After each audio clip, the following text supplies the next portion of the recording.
Welcome to A Look Inside. I'm your host, Demetria Head, and today's special guest is the author of Between Heaven and Saturn, is book 2 in the Eye of Saturn series. Author Idalita, Wright, Raso. Did I say your name correctly? Yes, you did. Thank you. Oh, thank the Lord. Hey, welcome to the show. Well, thank you for having me. Thank you. Thank you. Absolutely. So let's dive right into book 2. And I really do want to go back and read book 1 in the Eye of Saturn series as well. And so I'm definitely going to add the links to book 1 and 2 in the description at the end of the interview. So let's talk about Felipe. His transformation into Dracula is both literal and psychological. So, what inspired you to explore identity theft, in a sense, as a form of supernatural punishment? Well, I never thought of it as shape shifting as identity theft. That's really funny to me. um, one of Felipe's vampire, one of his vampiric powers is he can shapeshift into anybody he wishes. And at the end of book 1, The Daughters of Saturn, Hmm. Felipe had teleported to Wallachia, thinking he would use his powers to aid Vlad in winning the war against the Ottoman Empire. But Vlad and Felipe got into a fight. Felipe won. He killed Vlad. And it was out of a sense of guilt and obligation that Felipe took on the guise of Dracula, mainly because he knew Wallachia was going to fall into the hands of the Ottoman Empire, and it was going to be all his fault. So I would say what inspired me was basically the character of Felipe. Even though he is a vampire, he's a good guy. He really is. I know it may be hard to say to see that, but he really is. And it was just really out of sense of guilt and Okay. that he did that. You know, to me, his character, I found myself thinking, okay, he's not exactly evil, but I don't know. I felt like he was in between, or I don't know, but I didn't see He it. actually, Hmm. yeah, he is. It's a struggle for him. It's a spiritual struggle. It's a physical struggle. It's a mental struggle. He's cursed. He's a vampire. He's not himself. Hmm. He's not himself. Right. So Zabeth, is that correct? Zabeth? It's actually Sabet. Zabeth. Um, and Zabeth. right, Okay. yeah, the Z in Spanish in Spain is pronounced with a T, H kind of sound. Okay. So Interesting. I pronounce it Sabet, but I actually spoke to a gentleman that's actually from Spain, and he told me it was Thaibe, and I'm like, I don't like that, so I'm going to stick with Sabet. Okay. Okay. So Tabet. Did Yes, I? Okay. yes. Okay. So his presence is deeply spiritual in this installment. So how do you see um say Tabet's role evolving in the next phase of the series?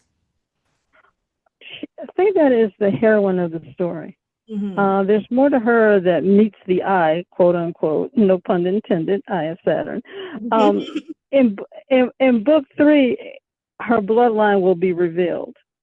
A little history about Sabet, since you did not read book 1, she's an illegitimate child of a family friend that came to live with Felipe and his family.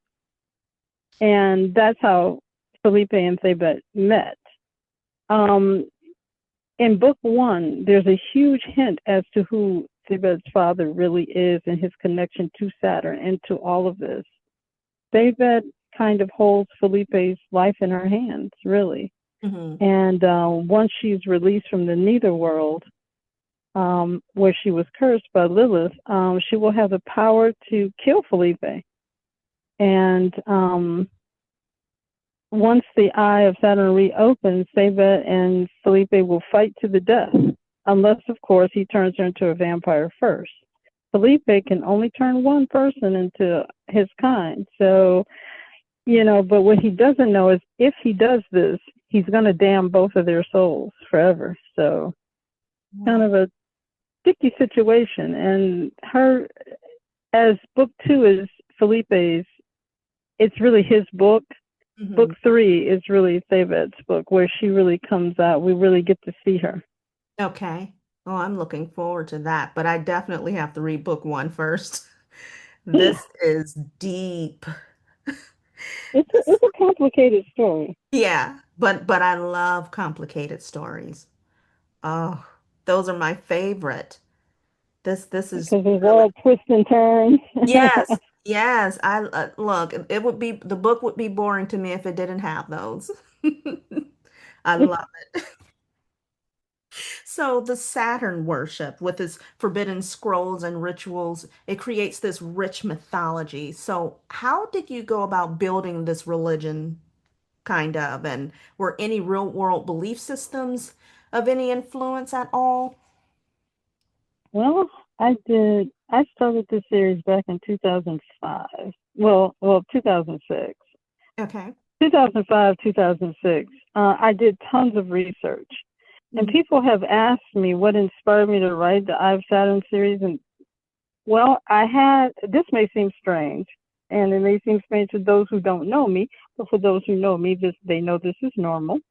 In Mhm. 2005, there were three angelic women who came into my dreams, Mhm. and they gave me three gifts. Now, two of which I cannot speak of, but one was the story. Okay. And shortly after that, I started having these odd dreams. Felipe and Thebet and Lilith kept coming into my dreams, going back 555 years, giving me chilling, detailed accounts of supernatural events that took place. Now, mind you, I'm dreaming. Mhm. So they kept happening so frequently Mhm. that I kept a dream diary at my nightstand, and I just started writing. I just started journaling and writing. And when I read through what I had written, Mhm. I realized there was a story. Wow. And there was a story to be told. And then it all started to make sense on November 9th, 2006, when the planet Saturn itself had a hurricane type storm where the center of the storm resembled a human eye. Wow. So my dreams were based on that. And then NASA actually had the Cassini-Huygens spacecraft. They did audio recordings of Saturn, and you can catch some of those on YouTube, and they're pretty kind of eerie. And Okay. at 3 o'clock in the morning, I'm listening to this, right? Mhm. And I heard, and I don't know what it was, but I heard like a language being spoken. Okay. And I created a language called Sosafahel, which is I call it the language of Saturn and of the gods. Oh, wow. That's really interesting. Wow. It's kind of deep. I mean, a lot of people say I'm an empath, that I might have been channeling something. I always keep crystals around me to make sure, and I always pray so I'm not having anything latch onto me. But Yeah. this was a deep story, and also in doing the research, I went through Spanish folklore, and there's a flesh-eating monster called the Quegle, Hmm. and it's a beast that walked on two legs. He had 5 rows of teeth, which is what I fashioned Felipe's character after. He attacked people and drank their blood and stuff. And Hmm. Felipe never said that he was actually a vampire. That was kind of what I likened him to. Hmm. He, in the language that I created, which I'm hoping to release also a dictionary of the language and Okay. all of the scenes that I had to cut because no one was going to read that other than myself. Um, he was called a lambasatalic. That's how you would pronounce what he is in that language. Okay. I know this gets kind of weird. This gets kind of deep. I know. No, you know what? Not weird. It's definitely not weird to me. It's just a lot, and I find it very interesting. You're not, I know of quite a few people who've experienced similar things to what you've experienced. So that's definitely not weird to me. And in terms of dreams, I don't think people fully understand, you know. sometimes, I mean, dreams have meaning. Some dreams have like significant meaning. So If that's, if you pay attention, a lot of people dismiss that, but they really shouldn't, hmm because I think it's the divine talking to you and guiding you on a path.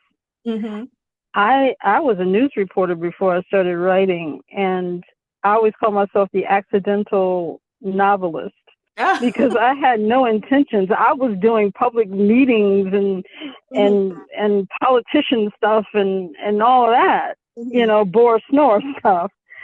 And I ended up writing this, hmm and I did a lot of research. David Talbot, the Saturn myth, hmm is another thing that I got all this information from, and all this religion and all of this from, and Yeah. also Michael Tellinger's book.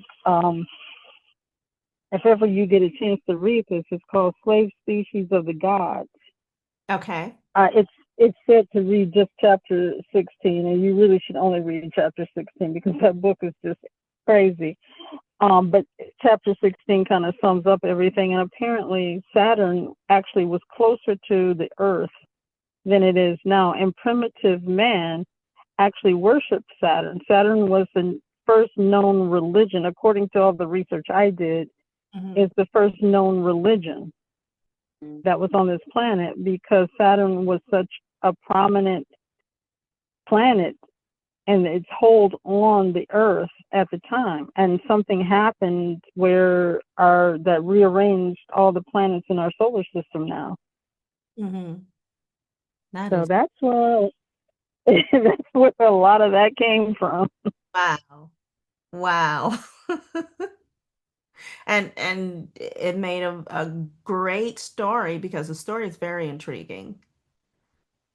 Everything in it. Yeah. I, Oh, but thank you. oh, I'm sorry, go ahead. No, no, go ahead.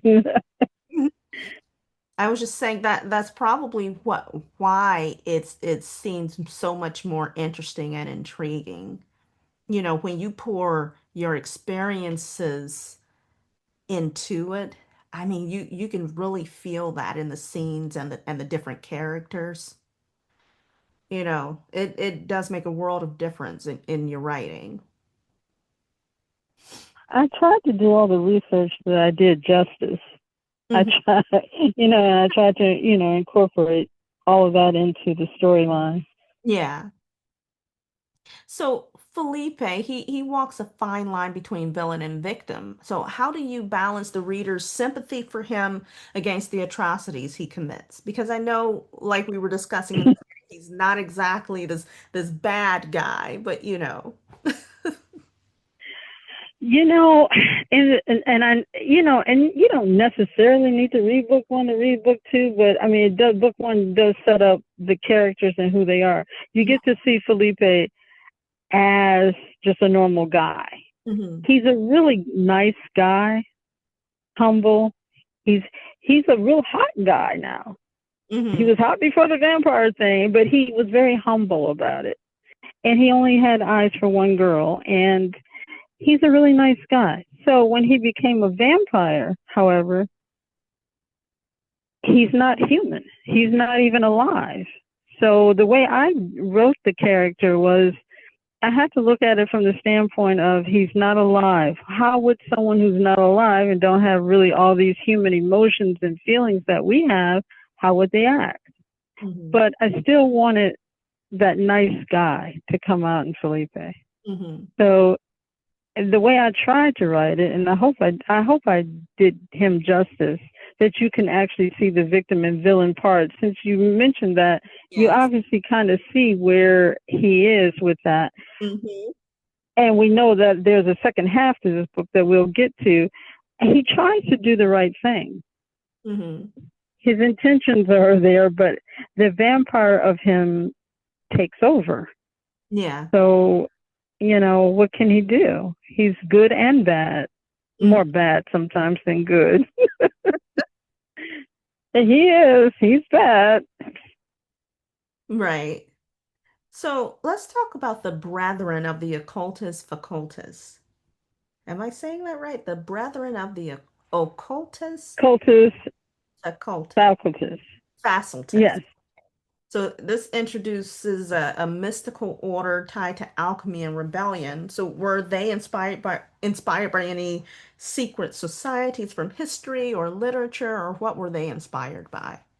They were inspired by the secret societies, and also Dracula himself was in the Order of the Dragon, the Illuminati. I threw in the Philosopher's Stone. I was like, why not? I got everything else in here. Let's throw in the Philosopher's Stone. All of that is in there. And again, I did some research, and then a lot of that is just was just from imagination. And I had fun writing the Brethren. The monks are fun. I think they have really cool powers. There's there's schemes and things going on with them, and some of them are bad. And so I really enjoyed doing that. I really enjoyed writing about them, and the secret society kind of thrown in there a little bit. So yeah, and as you know, some of their powers they're even greater than Felipe's powers. Mm-hmm. I mean, they can do a lot of different things that he can't even do. Mm-hmm. Right. So, as far as introducing the horrors of slavery into the New World, why was it important to bring that into the narrative, and how did you approach that topic and researching that with care and still being Well, sensitive to it? well, it was important because there's like two running themes in the Eye of Saturn series, and it's about freedom. Mm-hmm. Felipe wants to be free from this curse. In Mm-hmm. a sense, he's a slave to his curse.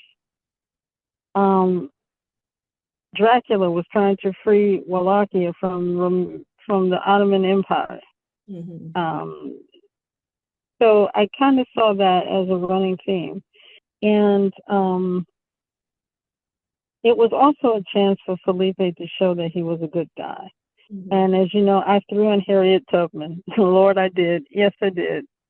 I figured, that could have went either way. That could have went comical. It could have went all kind of different ways. I tried to keep it realistic.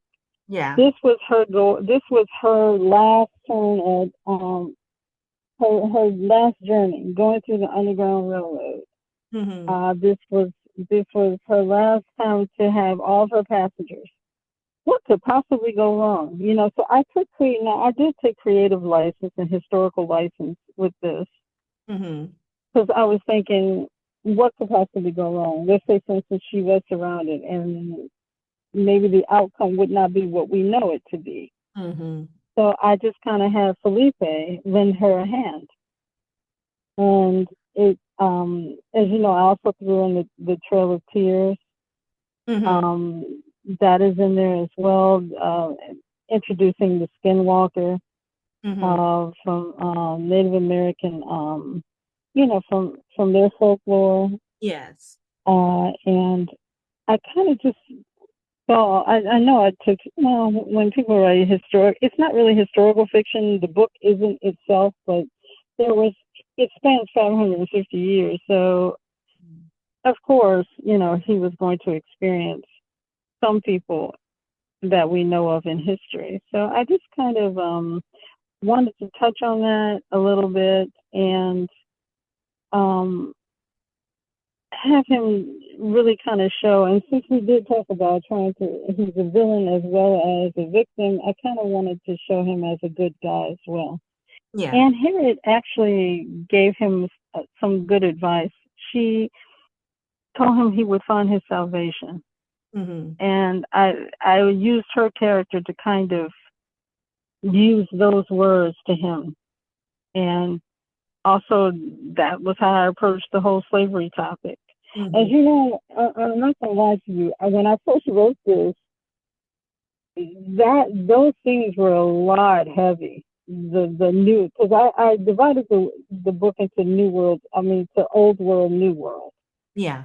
And when he got to the New World, and it was Southern, I really had gone for it, right? It was toned down. I did tone that down. I don't, there's a great, I believe there's a great censorship in America where they're burning books now and all Yeah. this stuff about people can't write what they want to write. If you don't want to read it, don't read it. That's Right. fine, but information is out there. It's fiction. I mean, don't suppress it.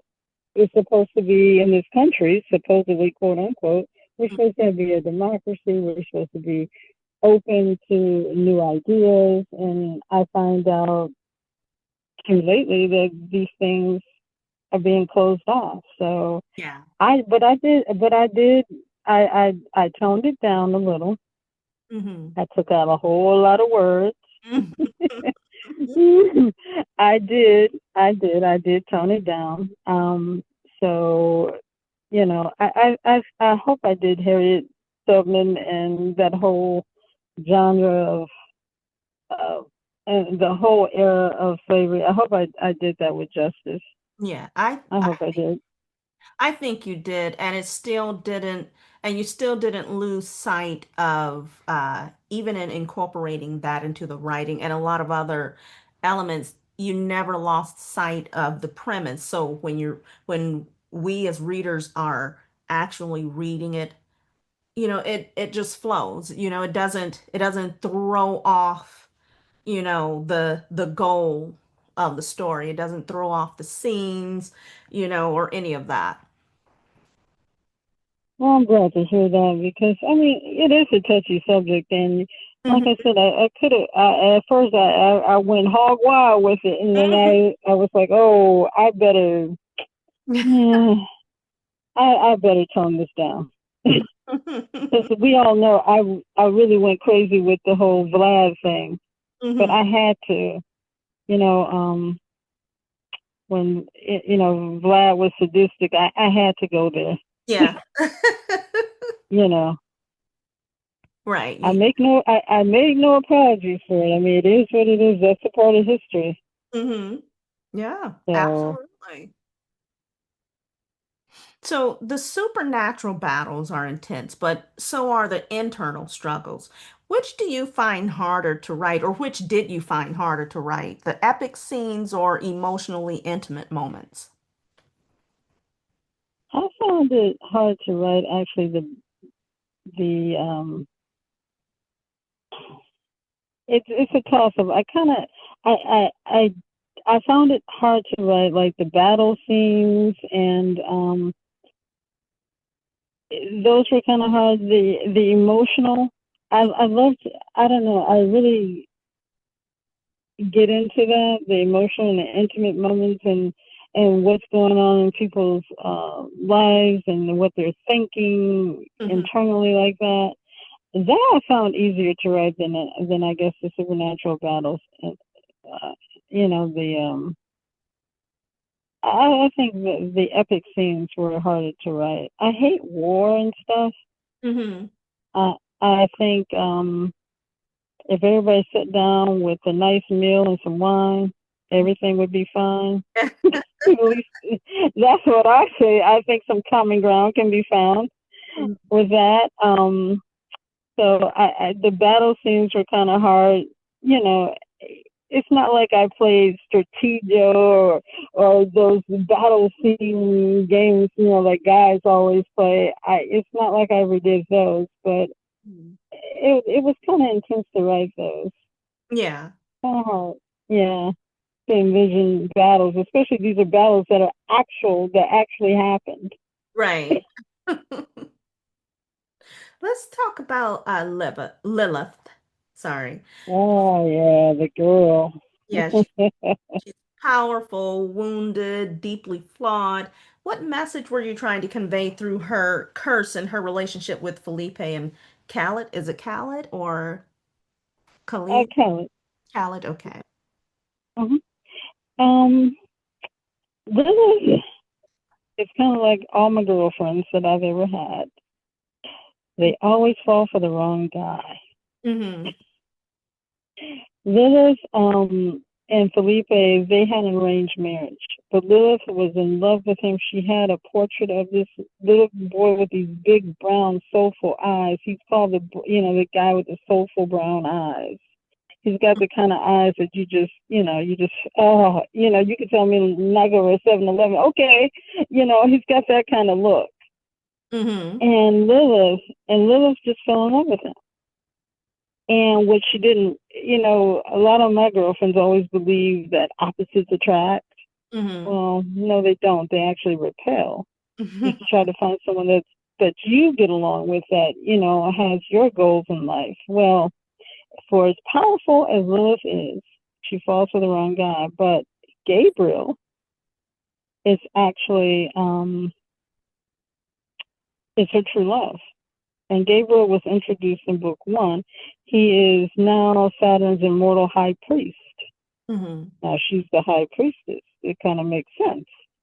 But she doesn't know this. Felipe actually knew, because Gabriel confessed it to him that he was in love with Lilith. But she just ignored him. She was too blind.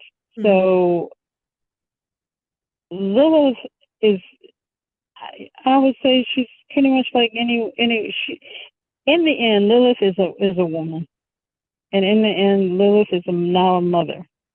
Mm-hmm. Um, you know, it saddened me, even though I'm the one that wrote it, that she didn't tell Felipe that he had a son. Mm-hmm.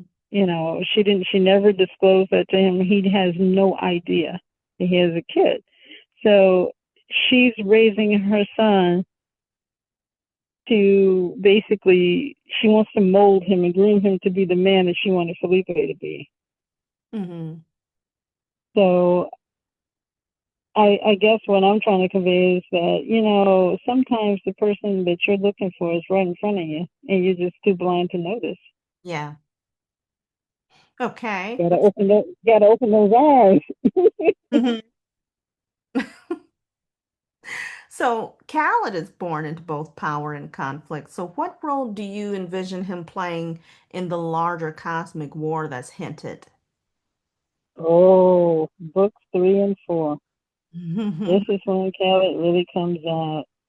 Um, he is being mind controlled by Apollyon, which is Saturn's arch nemesis. We'll touch on him in a minute.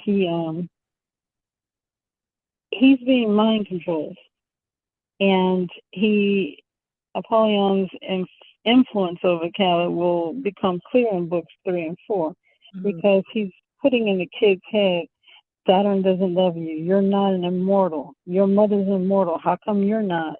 So Khaled is acting out. As he becomes a teenager, he's like, who's my father? Where's my father? Mm-hmm.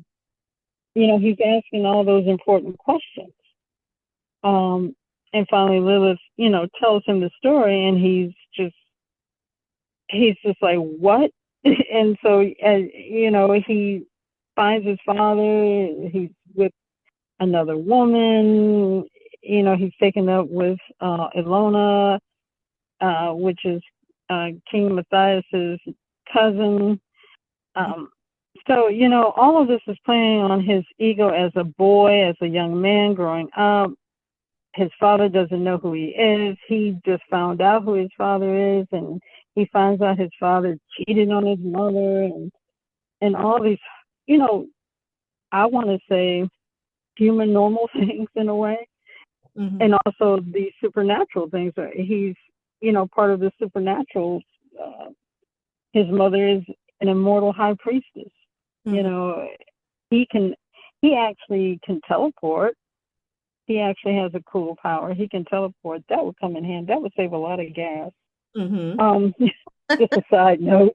Just a side note. If I had a superpower, it would be teleportation. Right. That way, I can go wherever I need to go. Would never be late. Could come back home, relax. Didn't have to Exactly. fight traffic. Didn't have to buy a car. Anything. Mm-hmm.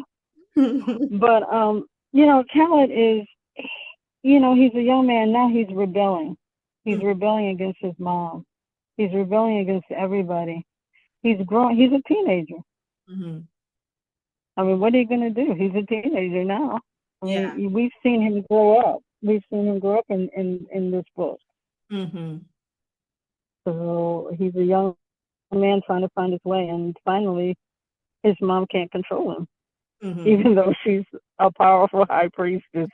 Mm-hmm. Imagine that. She's still just a mom. Yeah. Yeah.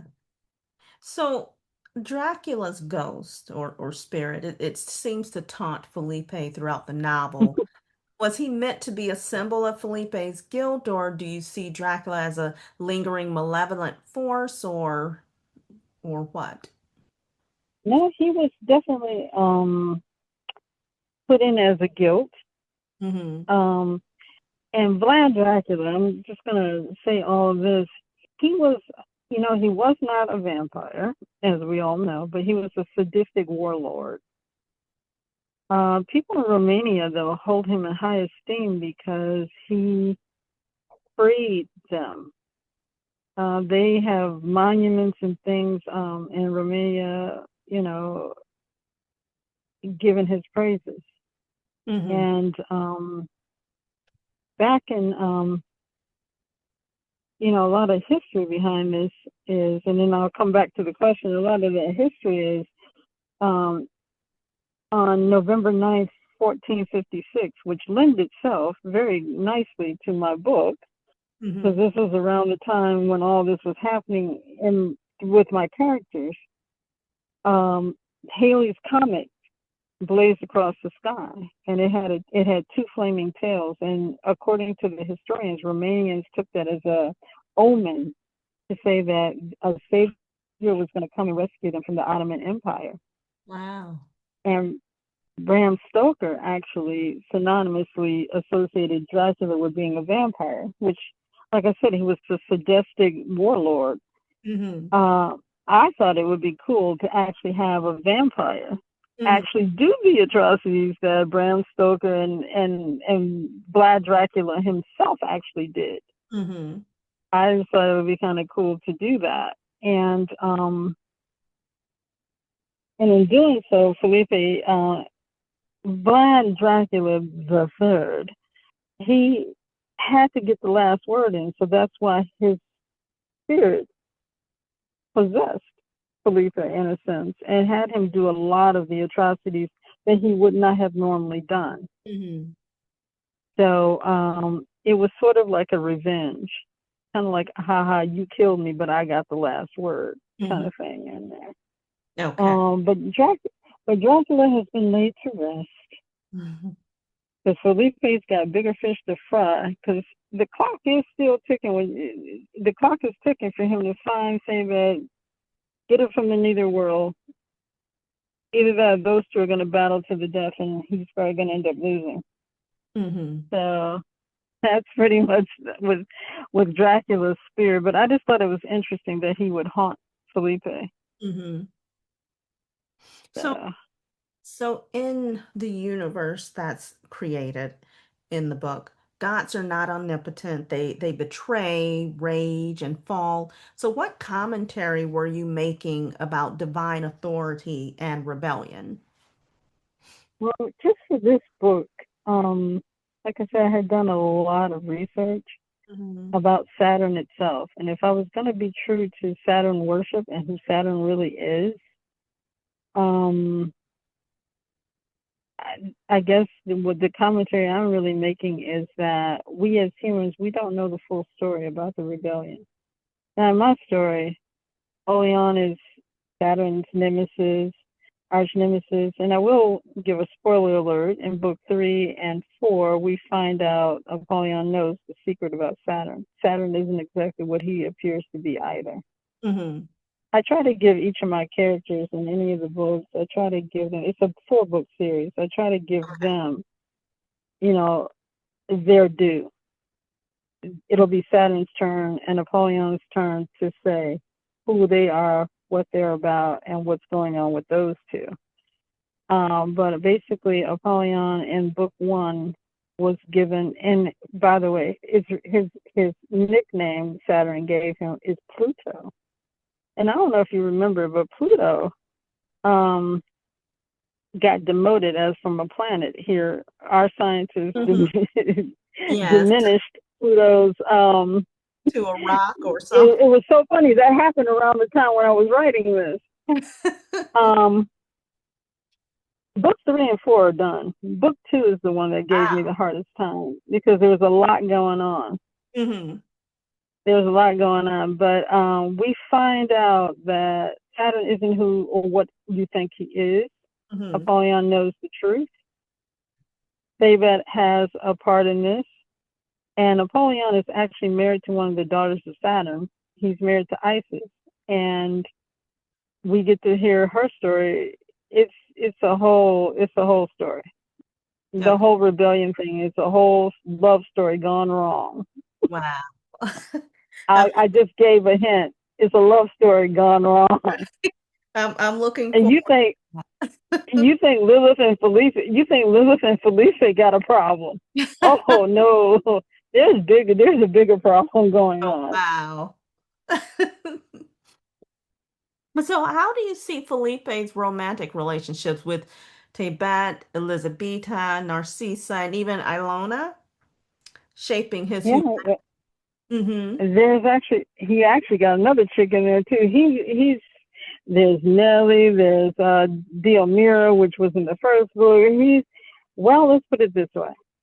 Felipe, well, he's a guy, Mm-hmm. even though he's a vampire. That's number one. Number two, he really only wants to love one woman, and that woman was taken from him. Mm. She's his soulmate. Sabet is his soulmate. It was first taken by his parents, who made him go through with an arranged marriage. Mm-hmm. Then it was later taken. She was later taken from him by Lilith, who cursed him and sent her to the Netherworld. Mm-hmm. Felipe wants love, like anyone. Hey, vampires need love too. you know, he needs love. So he's getting it in any form that he can. And because he is a vampire and he's not quite himself, he, takes these, lust becomes his thing. Mm-hmm. Unfortunately. So he's a flawed character. I don't, I tried to make him probably. I was thinking, what would he do as a vampire? I mean, what would he do as a guy? So that's basically, people always tell me this is not really a love story. I'm like, technically it is. I don't know of any romance that is like those Harlequin romances. Right. Um, there's things that happen, and Sabet is not there. What is he gonna do? I think he just needs someone to love, and he needs to be loved. Mm-hmm. It's really one of the bottom lines. Okay. So this series moves across centuries and continents. How do you keep continuity while expanding the scope of so dramatically? Tons of research, and it's also I've been writing this since 2006. Yes, I am a slow writer. There are authors that I know. I've written 12 books, and you only how many have you Mhm. written? And I'm like, I write when I can, and it's a complicated story, and I want to try to keep the history correct Mhm. and some of the weird oddities that happened. Mhm. Um, and then moving across the waters, I wanted to give Felipe a different perspective other than in Europe. Because Right. I think the United States, America, has a lot of weird oddities that Europe doesn't have. Mhm. And he even mentions that it's kind of rustic here. It's not as refined. He comes from wealth. His father was a wealthy statesman in Toledo, Spain, and he's he's used to some kind of opulence, and Right. he's not seeing that. United States seems to him like we're just a bunch of hillbillies, you know. So I wanted to kind of give that contrast, and also I will also say this: I live in Cleveland, Ohio, Mhm. and Ohio has a lot of weird history, so I try to. The reason why some of this is I try to make everything lead back to Ohio Okay. because Ohio has a lot of weird, interesting history. Mm-hmm. So that's how he ends up in Ohio. So yeah, I tried to do a lot of research, patience, tons of research, and trying to make the history line fit the storyline. Mm-hmm. Yeah, well, it's really good. I'm actually looking forward to book 3 and 4. Ah, so am I. No. Yeah, I'm gonna get those out there. They're, it's slow going, and like I said, I also want to, in book form, I'm probably going to throw in a dictionary of all the language and all the cut Mhm. scenes that I have Yeah. in there. So if readers could take away one central message or question from Between Heaven and Saturn, what would you want it to be? Love. Love is as strong as death. Mm-hmm. It's my belief that all human beings on Earth, that we are caught between heaven and Saturn. Mm-hmm. And Saturn can mean anything that you want it to mean. There's, it could be heaven and hell, heaven and Saturn. And the only way I think to free ourselves is through love, through divine love. Um, I always say if we just took one day, every person on this planet just had divine love in their heart, the devil, quote unquote, whoever that is, would flee from this planet and would free us all. Mm-hmm. And that's the way, I kind of see things. Wow, that's amazing. Well, it was so good having you on here. But before we go, um, why don't you tell everyone where they can follow you to stay updated on your next projects? We know the book is available on Amazon, and though again, the links to books 1 and 2 will be included in the description. But where can they follow you to keep up to date on your future projects? On X.com, formerly Twitter. I'm heavily on that. Blue Sky. I'm also, they can catch me on Facebook, Pinterest, Goodreads, Okay. those fine places. And is it under your author name? Yes, or they can just Google me. I'm probably the only person with that name. I mean, Raso, as far as I know. I don't think I'll be too hard to find. All right. So your socials and your links to your books will be in the description. It was so nice having you on here. Thank you again, Demetria, for everything. And again, happy Saturday to you. And thank you so much for having me as a guest. I Thank you. really, really had a lot of fun. Oh, thank you. So did I.